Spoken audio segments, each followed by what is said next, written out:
Maailm muutub üha väiksemaks, lausa nii väikeseks, et mahub meile pihku. On täiesti tavaline, et me võime ühe päeva jooksul osta kleidi Inglismaalt, kingad Itaaliast ja kingade juurde sobiva koti Prantsusmaalt. Kui aga sinu teisest Euroopa Liidu liikmesriigist ostetud kaup või teenus ei vasta lubatule või ei jõuagi sinuni, siis on selleks loodud üle-euroopalised tarbijanõustamiskeskused ehk European Consumer Centers.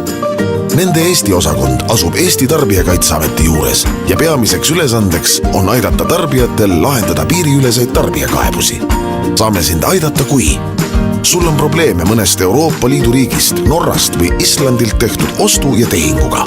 Sinu ostutehing on tehtud eraisikuna ja müüjaks on ettevõtja. Sa oled juba võtnud kirjalikult ühendust tehingu teise poolega ja andnud talle võimaluse probleemi lahendamiseks. Kui see tehtud, võta ühendust ECC Eesti osakonnaga.